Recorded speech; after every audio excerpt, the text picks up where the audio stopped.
This is your reality check.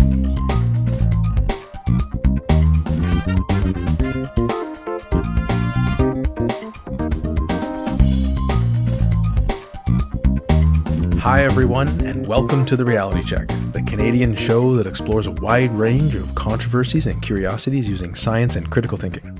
I'm your host, Darren McKee, and with me, as usual, is Adam Gardner. What's up, Cuboids? We have a great show for you today. I'm going to do a couple book reviews, one about the CIA and the other one about how algorithms influence our language. But first, Adam, is the Disney point caused by edited photos of Walt Disney smoking? Is this a smoking gun? That's a good question, Darren. So specific. Did Walt Disney point with two fingers? Well, it sure looks like it did if you Photoshop the cigarette out of his hands. Oh! The man is known for two-finger pointing, and some suggest that it is because photos of him around Walt Disney World, where the chain smoker was always holding a cigarette, were altered to remove the cigarette, which created this image of a very peculiar pointing style. So this has been going around a while. I only heard about it recently, and I found the topic pretty fascinating, so I wanted to dig into it a little more. Walter Elias Disney lived from 1901 to 1966. He smoked excessively until the time of his death, at which point it was still very common. The cause of his death was lung cancer, which was surely caused by the smoking he did in life. Yeah. These days, I find smoking is much less common than it was when I was young, let alone back in the 30s, 40s, 50s, and 60s, when Walt Disney was often photographed working on the many films and projects for which he's known. Sure, people still smoke today, but it's relatively rare to see people, at least in North America, photographed with a cigarette in their hand. I don't want to overgeneralize. I think it's still common enough in Europe, and of course, many people still do smoke, but there is a stigma against it, which didn't exist or was not as prevalent close to a century ago. Yeah, and Europe definitely has not gotten the memo that smoking is no longer cool. Yeah. Beyond that, smoking, at least here in Canada, is just never seen in the workplace. There are a lot of laws protecting employees from secondhand smoke, to the point where even restaurants and bars, which used to be dominated by a sort of gray haze at all times, just do not allow smoking. Can't do it. Sorry. So there are a ton of photos of Walt Disney hard at work, doing what everyone did at the time, smoking a cigarette. As many people did and still do, he held that cigarette between his index and middle finger.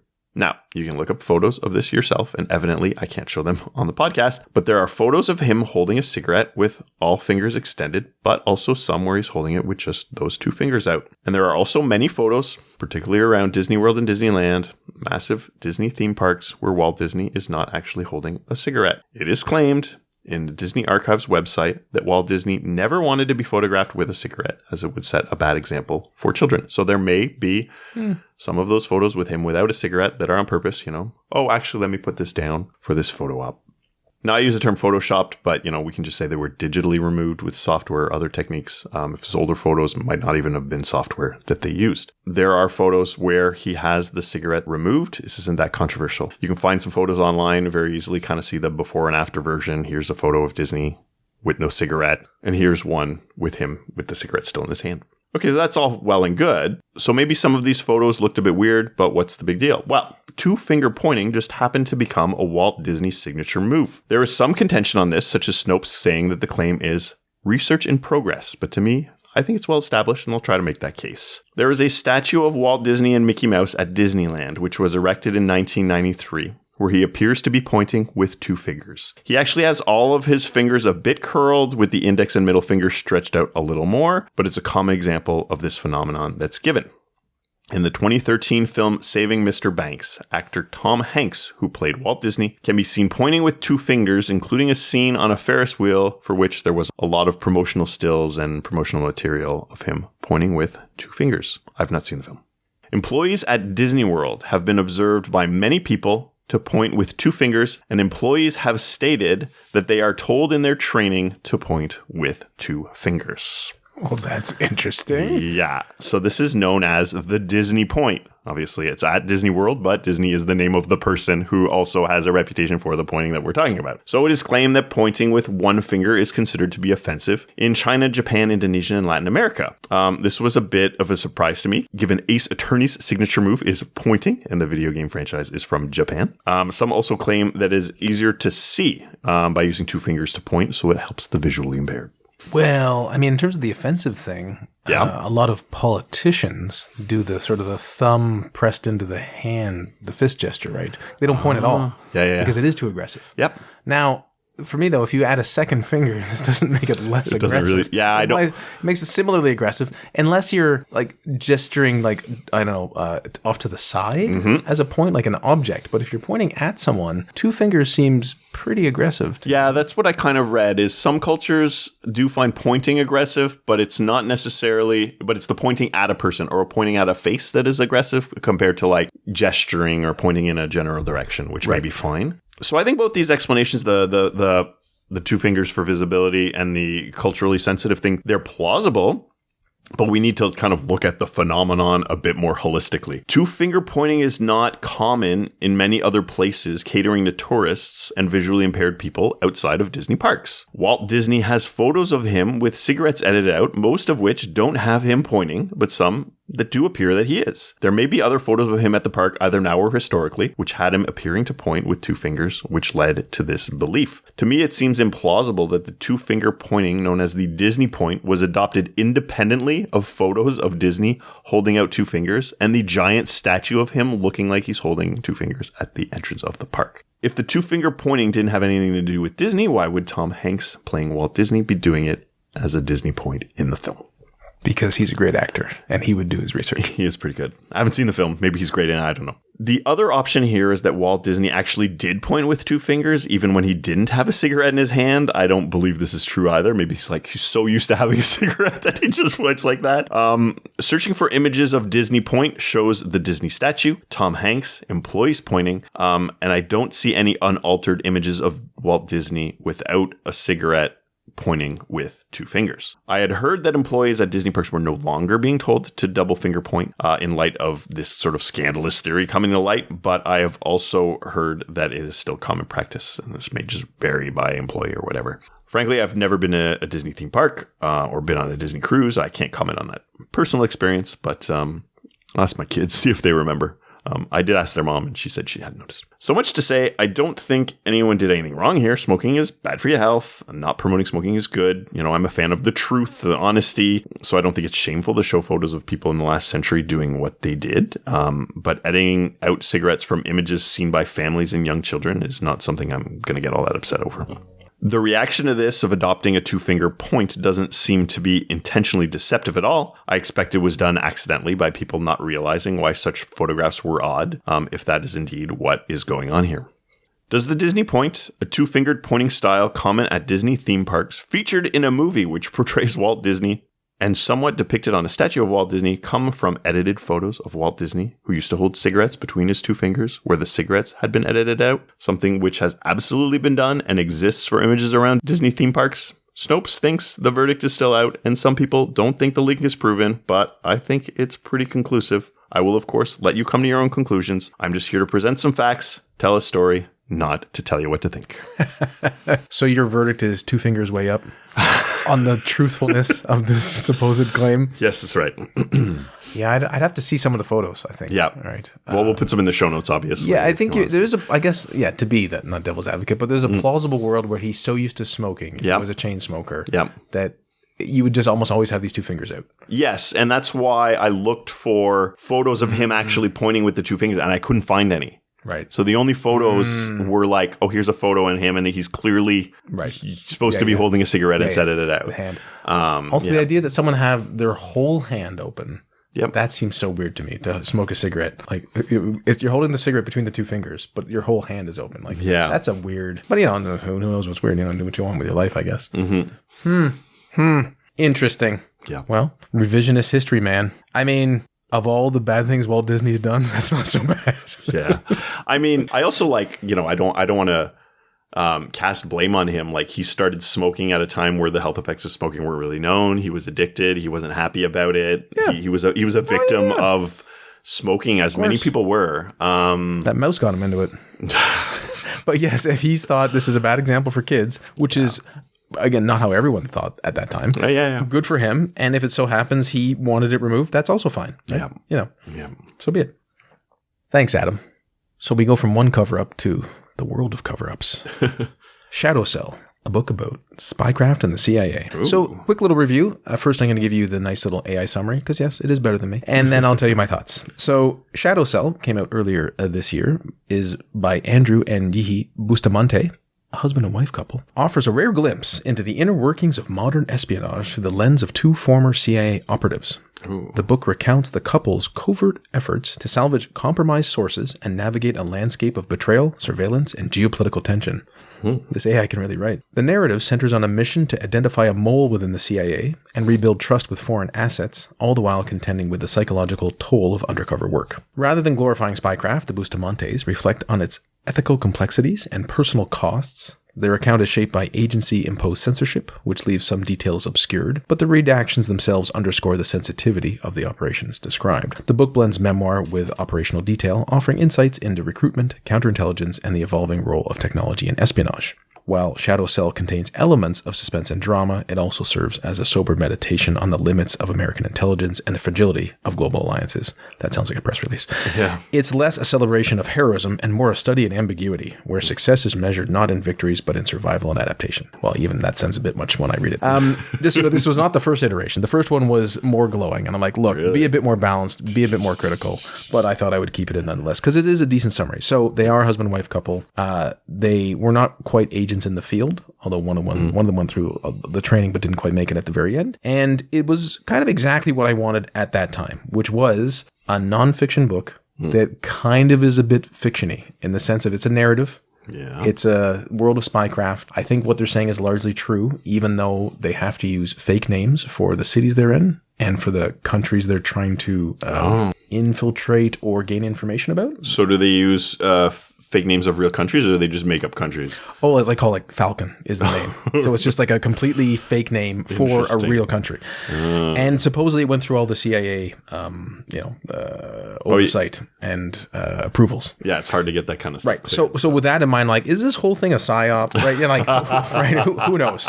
But it was not complex. It's not an academic, work of complexity, but it does teach you a little bit about spycraft and how it actually works from people who are trying to do it. And there is something about, you can watch movies, like we've all seen the movies, but to have people walk you through like, and then we had to do this day, or we were then trying to achieve this, or we did memorize this map. And then when you're there on the ground, you're like, oh, wait a minute, I didn't realize like where this road goes. And that's a problem. So I thought, and this is my thoughts, it was an excellent personal narrative of husband and wife CIA operatives developing a newish approach to spycraft to mitigate a mole in the agency. They used a cell-like approach, which is how many terrorist organizations function. So this was new, where for terrorist organizations, there may be many people operating within a cell, but there's usually only one main like sort of interface with either the outside world or the larger organization that cell has to communicate with. Yep. As such, if the one person is compromised, the rest of the cell is preserved. So similarly, in the CIA sense, there may have been 5, 6, 7 people working on this unit, maybe even 4, and there's only one though. So like, say if he was compromised, the rest of them would not be found out.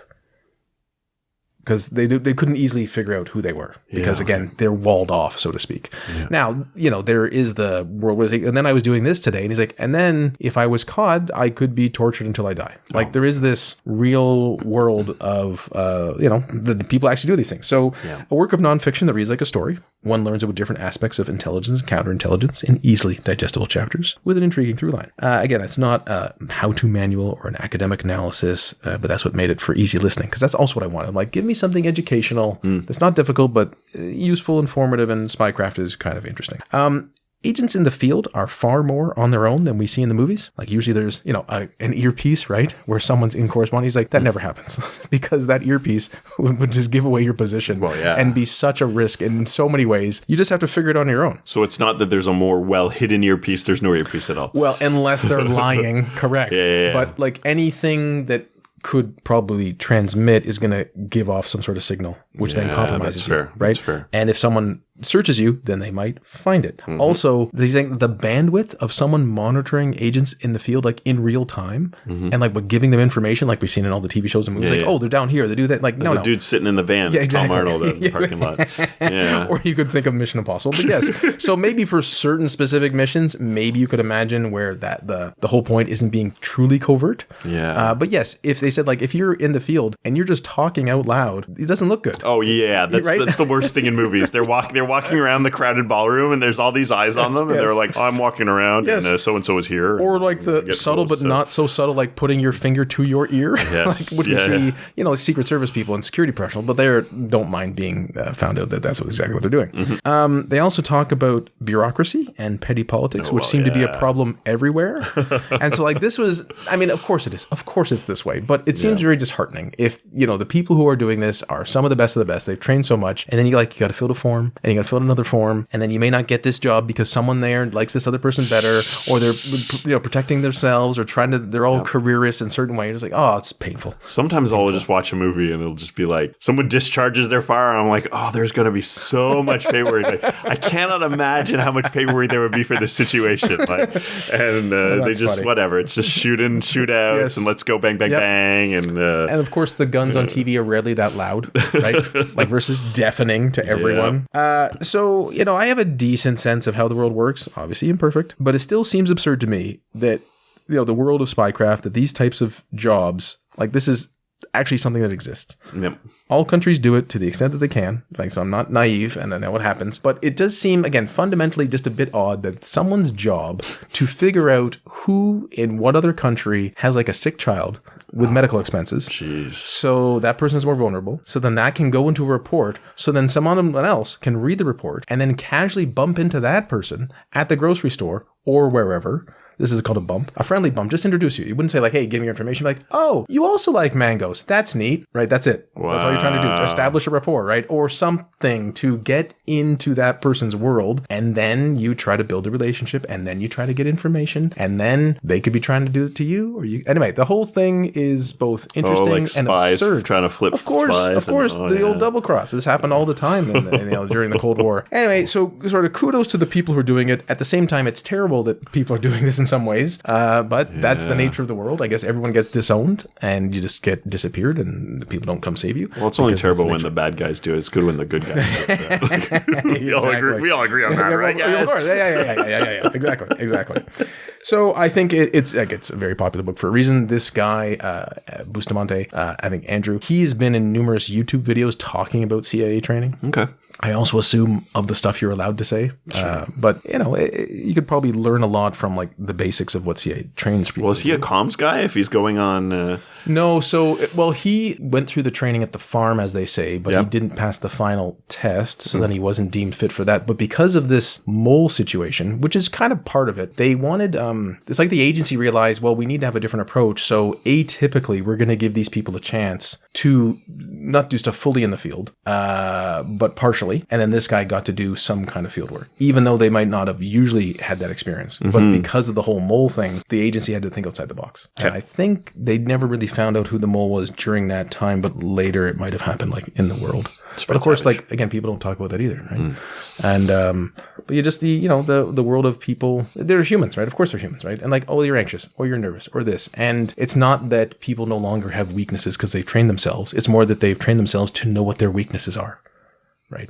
And he's like, I can be a horny guy. So when the hotel says, would you like a free massage? He's like, I should say no, because maybe it's a free massage or maybe it's not. And they send someone up, and then there's compromised video. Oh, wow. An attractive woman. Yeah. And they've done that before, right? And even just like the basics, like, oh, this is a hotel which has someone come out of the hotel to greet you, like in other countries. Like, that's not as good for me, because then I'm more visibility. So I can't pick that hotel. So you get to sort of get walked through how many exits are there? Where do you sit? Yeah. If you're sitting in a certain spot, you're then conveying to someone that you may know spycraft. Oh my God. So you want to act like a bad spy to not be obviously so then you sometimes spy? Wouldn't do it. Oh, wow. Right? Or even like, when someone's tailing you, he's like, well, usually there's like 3 cars that rotate like in this sort of way. And that's like phase 1. If it's more serious, it gets elevated. And then there's more cars. And one of those is like a van full of 5 people, like SWAT team, like outfits, which will just take you. Wow. And so there was a moment where he that's not spoilers, but he kind of thought he blew his cover.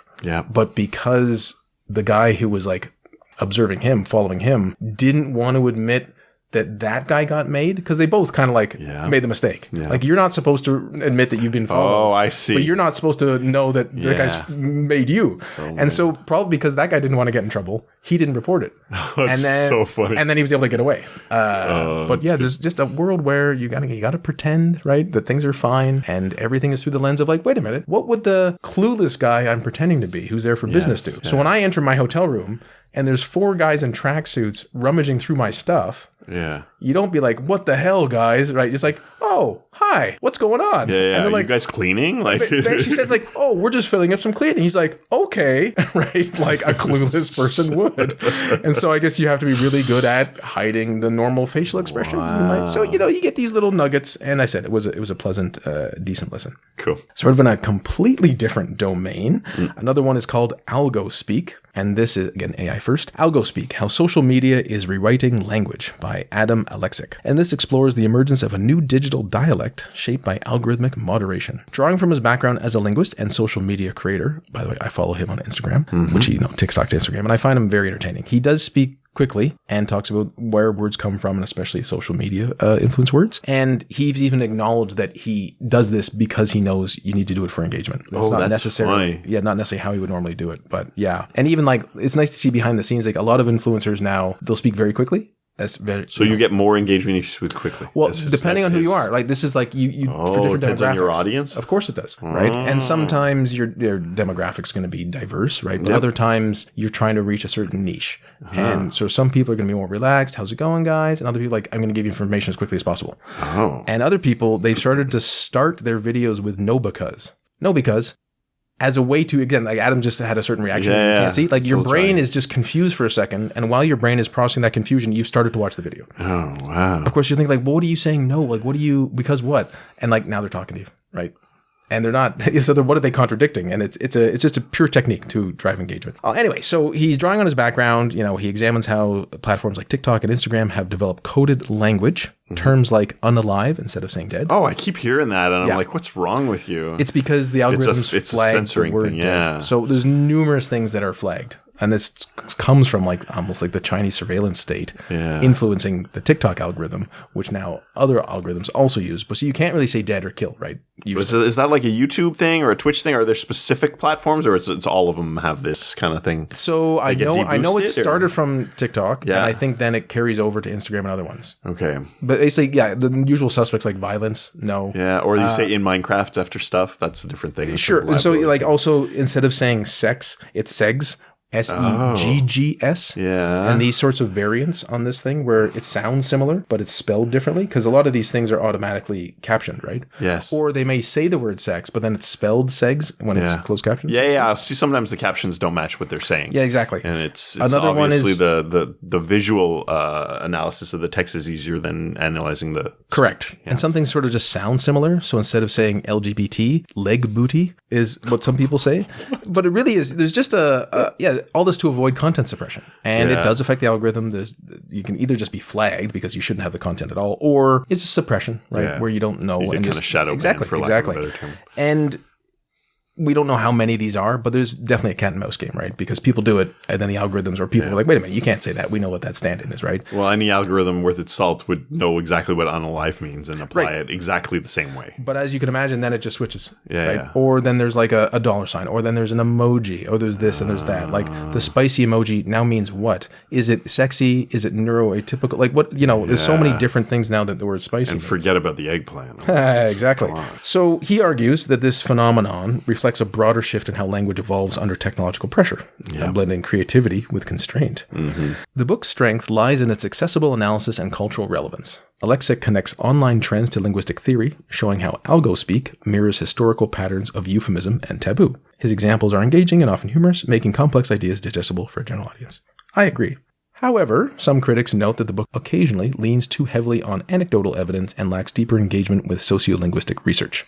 The focus on English language platforms may also limit its global applicability. I don't think this is too much of a problem, either one of these. It is an English language book. It'd be far too complicated to talk about different languages. Even though he mentions it very briefly, it's way too complicated, in my opinion. And Silicon Valley is English, so a lot of these tech platforms are, controlled by English people. Yes, and also, like, various social linguistic research would be a bit too dry for the audience he wants. Yeah. And also, it's so far behind. And he even acknowledges by the time this book came out, some of the examples would be out of date. Of course. Because it goes so quickly, right? Also, he raises some concerns about censorship and fragmentation, but doesn't really, offer that many solutions, which, I usually want them to offer solutions, but I didn't expect that from this book.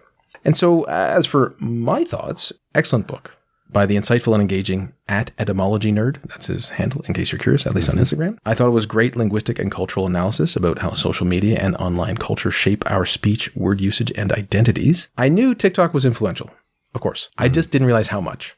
There are so many words that I hear on the internet, and it's like, that's from TikTok. That's from TikTok.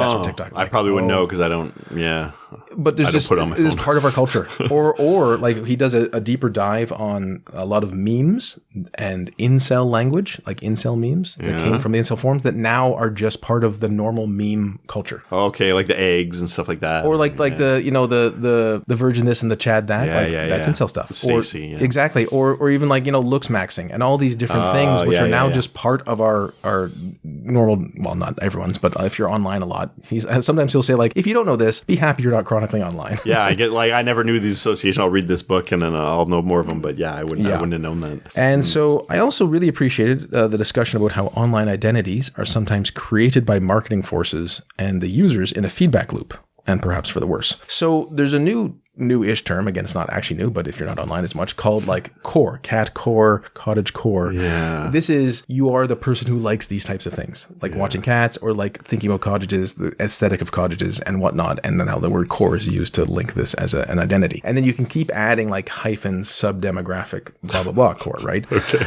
So there's a world where people have an identity, but then like, oh, this video appeals to me. Yeah. And then maybe I am that. Maybe I am like a cat core, whatever it is. Exactly how many people actually say this out loud. Maybe they don't. Yeah. But the more that happens, the more the user probably has some notion that what they're watching reflects who they are. But then the whole thing is partly created by an algorithm to sell things. Yeah. Am I into this, or did the algorithm show it to me? And like, oh, I like this aesthetic. And then like, oh, again, the algorithm knows what you're watching. Like enough so-called cottagecore stuff will now send you advertisements and other engagement for that stuff. Yeah. And then of course, the more you then buy that stuff, the more now that becomes who you are. Now, would it have happened otherwise? Well, that's a tricky question, but it is interesting to think about how much your identity is shaped by not just, of course, the things you find interesting, but the stuff the algorithm sends you because of what you found interesting, and then in a loop and a feedback cycle. And I think we've all had situations where like, yes, I find this interesting. And then you're like, well, wait, to the extent that now I'm being shown what? And we know this YouTube, you can easily go down rabbit holes of extremist content. Yeah. And for me, it's like, well, there's just maybe some more cat videos on Instagram for the most part, which is not problematic. Yeah, you can never have too many.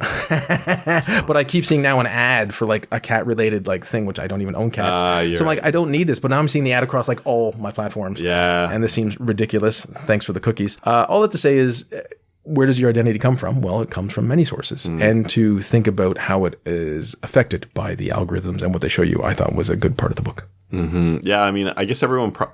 Probably a lot of people have the experience of getting advertised things that they're not really that into. For some reason, Facebook keeps showing me like home renovation stuff. I don't know what happened. I clicked on too many and they just keep showing just like whatever. Or thrifting, like people going to thrift stores. Like, I follow video game people and sometimes they go to thrift stores. So now it's just like, oh, I found this thing at Value Village. Like, I don't care. It's trying to pattern match. I don't care. Once in a while, I like it when it's something I don't want. Because then it's easier for me not to pay attention to. So I don't. Nice. I don't. That's give nice. You broke the stream.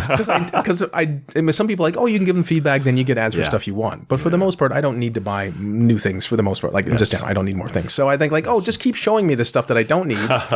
But once in a while, like I don't even wear a watch, but you sort of get on the watch algorithm. Oh, sure. And once in a while, like, that watch looks pretty good. Like, wait a minute, I don't need this watch. I don't even wear a watch. Yeah, I have watches I don't wear because you have your time on your phone. That's why. Yeah. So the book is probably best for people who are less online, but curious how it is shaping the online world and the people's minds who are online more. Maybe even for some parents who are trying to get insight into their kids. But, there is a world where by the time they read it, the kids have already moved on to something else. It sounds like I'm pretty online. Maybe, I don't know if I'd say extremely online, but it sounds like even though I'm online, I'm not online in all the places. Yeah, so there's value in maybe me exposing myself because like I don't know anything about TikTok culture. Yeah. So maybe that'd be interesting. Me neither. It's just, to try to make sense of the world that we're currently in is usually a beneficial enterprise. Yeah, for sure. Well, thanks for joining us, listeners. Adam talked to us about Walt Disney pointing with 2 fingers, but probably just smoking. And I talked to you about the book Shadow Cell and Algospeak, 2 books that I recommend. Until next time, think better to act better. Peace out, cuboids! For show notes or to discuss this episode, visit our Facebook page and website at trcpodcast.com. For general inquiries or to send a topic or parody suggestion, email info@trcpodcast.com. Help support the show by leaving a review on iTunes and liking us on Facebook. Follow us on Twitter at TRC_podcast.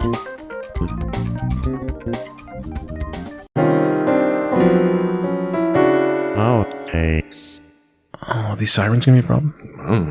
Only if you're afraid of getting arrested.